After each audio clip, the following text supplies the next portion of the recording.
groups pitted against each other, made to compete each other with, you like, so which puts groups working against each other, and that the state is kind of seen as somewhat of a neutral arbiter. How do you respond to that? Is that the case? Competition is happening? You went straight to the place I was going to go to, and that's this procurement model that we currently have, that you have to tender for, and you tender every year.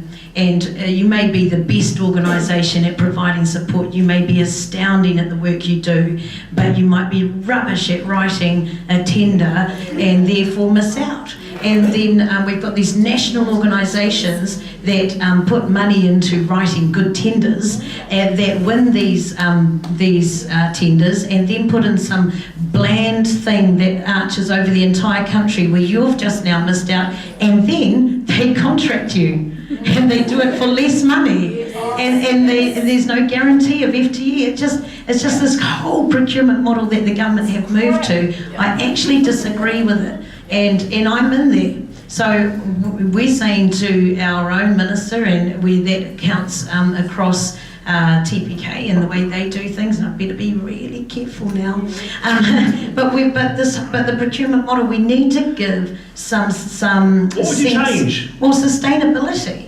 You know, that people can rely that next year they're going to have the same role, because otherwise... Is that a fair point, everyone? Well, you lose staff, don't you? You lose people because they have to put bread on the table, so if we don't know whether or not we're going to have a contract next week, or the week after, or 2 weeks away, or a month away, then we start looking elsewhere for our jobs, and we're losing good people out of this sector. So and the whole procurement model needs to be for longer periods of time. How might a sustainability model? Well, I mean, it's simple, really. I mean, the procurement model in and of itself is not completely stuffed, although I do think it's almost stuffed.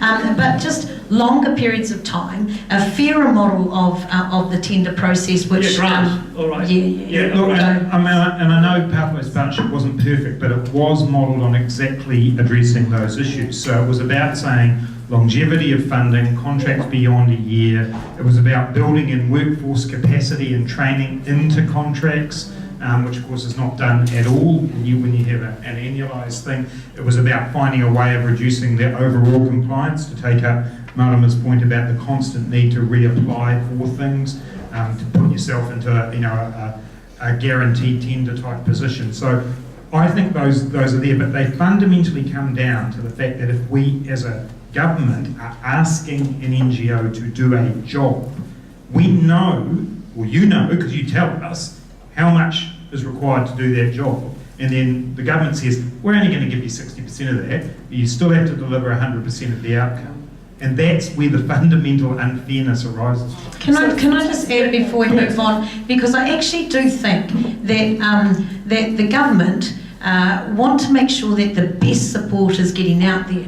And I'm going to, throw some stuff out there right now that you might not agree with after the clapping. But but I think that Māori, for example, across the country, across a whole number of areas and sectors, have been underserved and have not had models that fit them. The disparities are huge, and so if the government is going to hold some accountability across the sector, then yes, that needs to be there. But there has to be a decent balance